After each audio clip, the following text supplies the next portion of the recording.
So good morning everyone. I'm here to report about analytic philosophy. Analytic philosophy, or sometimes called analytical philosophy, is a 20th century movement in philosophy which holds that philosophy should apply logical techniques in order to attain conceptual clarity, and that philosophy should be consistent with the success of modern science. So, for many analytical philosophers, language is the principal, perhaps the only tool, and philosophy consists in clarifying how language can be used. Analytic philosophy is also used as a catch-all phrase to include mainly Anglophone branches of contemporary philosophy not included under the label. Continental philosophy such as logical positivism, legacism, and the ordinary language philosophy. So Anglophone is a speakers of English. To some extent, these various schools all derive from pioneering work at Cambridge University in the early 20th century and then at Oxford University after World War II, though many contributors were in fact originally from the continental Europe. Anti-philosophy as a specific movement was led by Bertrand Russell, Alfred North Whitehead, G. E. Moore, and Ludwig Wittgenstein, turning away from the then dominant forms of Hegelianism,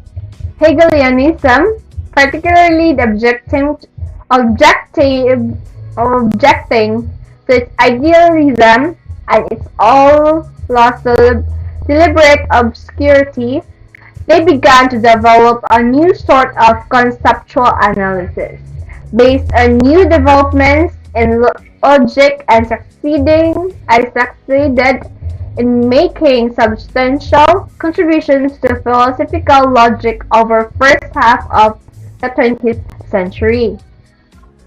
So, the three main foundational plans of analytical philosophy are that there are no specifically philosophical truth, that the object of philosophy is the logical clarification of thoughts.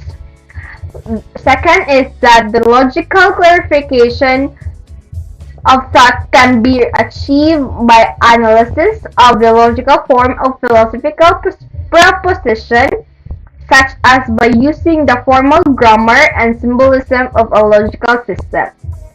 So third is a rejection of sweeping philosophical systems and grand theories in favor of those close to detail, as well as defense of common sense and ordinary language against the pretensions of traditional metaphysics and ethics. That's all for my report, and thank you so much. Overview on Analytic tradition. Analytic philosophy is a branch and tradition of philosophy using analysis, popular in the Western world and particularly the Anglosphere, which began around the turn of the 20th century in the contemporary era in the United Kingdom, United States, Canada, Australia, New Zealand, and Scandinavia, and continues today. There is, however, no clear distinction between continental and analytic philosophy. Central figures in this historical development of analytic philosophy are Gottlob Frege, Bertrand Russell, G. E. Moore, and Ludwig Wittgenstein. Other important figures in its history include the logical positivists, particularly Rudolf Carnap, W. V. O. Quine, Saul Kripke, and Karl Popper. Analytic philosophy is characterized by an emphasis of language, known as the linguistic turn, and for its clarity and rigor in arguments, making use of formal logic and mathematics, and to a lesser degree, the natural sciences. It also takes things piecemeal in an attempt to focus philosophical reflection on smaller problems that lead to answers to bigger questions. Analytic philosophy is often understood in contrast to other philosophical traditions, most notably continental philosophies such as existentialism, phenomenology, and Hegelianism. The analytic tradition has been critiqued for a historicism. Hi everyone, welcome to my video. In our subject in philosophy, we tackled about the analytic tradition. Analytic philosophy is the branch and tradition of philosophy using analysis, popular in the Western world, particularly the philosopher which began around the turn of the 20th century in the contemporary era in the United Kingdom, United States, Canada, Australia, New Zealand, and Scandinavia, and continues today. There are four methods of philosophizing. These are logic, existentialism, analytic, tradition, and phenomenology. Logic. Logic is a truth which is based on reasoning and critical thinking.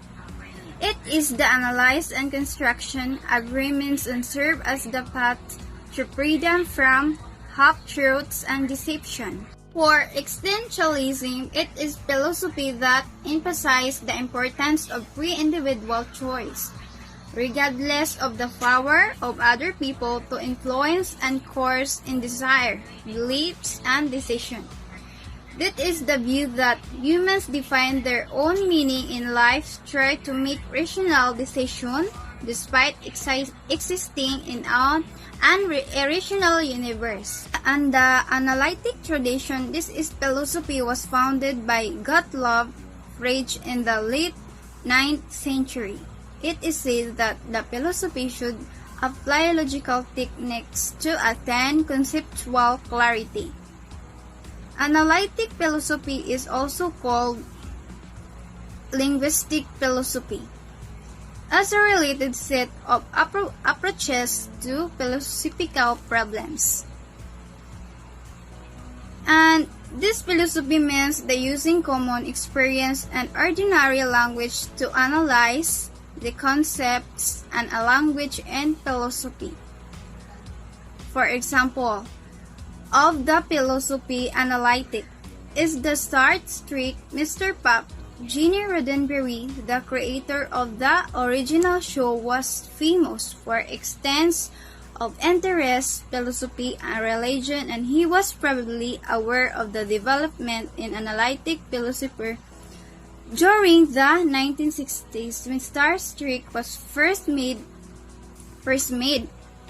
Make on spot is attribute his priceless speech, suspension of emotion, and credible clarity to mimic idea of analytic philosophy.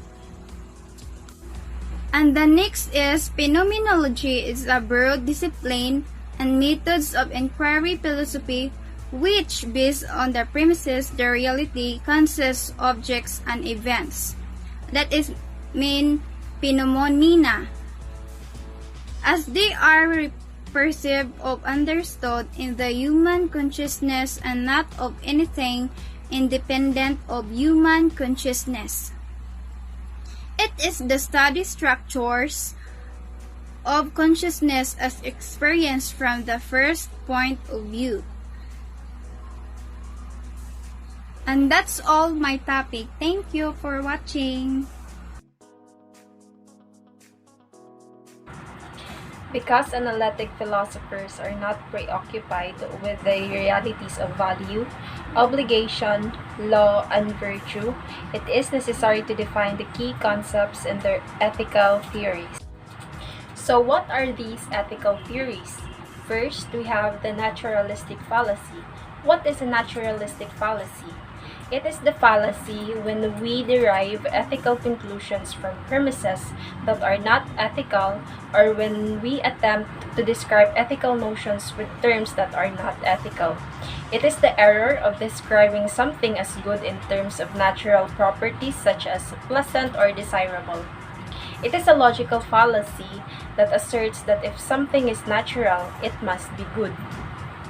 It is related to the S or oath fallacy, which occurs when someone attempts to infer what ought to be done from what is.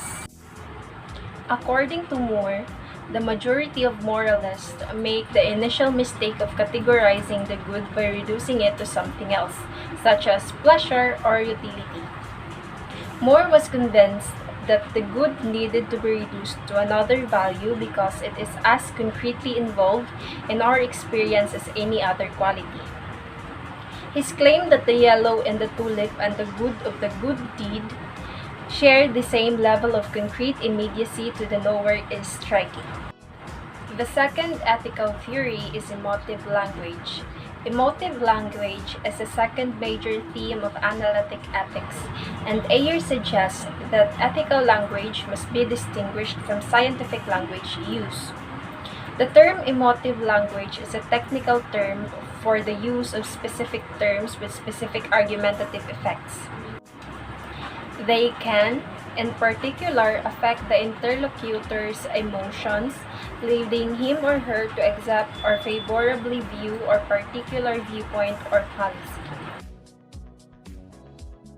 While scientific language can be concretely verified and meaningfully rendered, ethical language is emotive. In other words, any ethical statement is merely a personal emotional feeling and attitude with little more meaning than an ejaculation, such as the word ouch. Ayer values cannot exist because they are outside the realm of scientific verification and thus meaningless. So, good day everyone. What I will be discussing to you today is all about the role of persuasion. So, according to Stevenson, persuasion techniques play an important role in efforts to change the norms of a society or improve.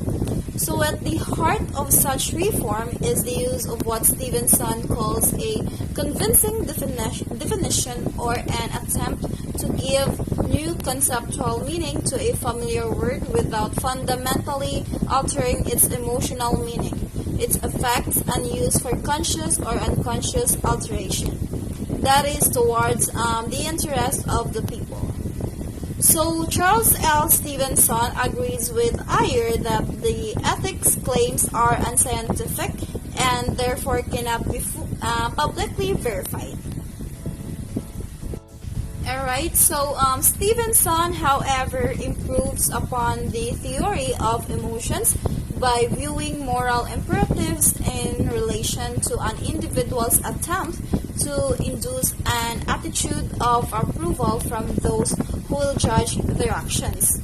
So he also sees the possibility that moral attitudes and beliefs are the subject of intelligent discussion, even if they are not subject to public testing like empirical science. And also, it is true that a moral conflict between the parties to a conflict is a real conflict that can be handled and modified because beliefs as a component of the moral order can be changed or confirmed by persuasion. Yes, that's all for the role of persuasion. So the next one that I will be discussing to you is the approach of ordinary language. So Noel represents the conventional linguistic approach to philosophy that has developed in the field of analytic philosophy. So the ordinary philosopher of language retains his desire to analyze philosophical concepts carefully. However, his specialty is to examine the use of a term in a particular context. Although Noel Smith shares some aspects of the emotion theory developed by Ayer and Stevenson, He does not reduce the ethical claims to a single model. As will be seen in moral choice, he finds these patterns very diverse. So that's all for today, and thank you.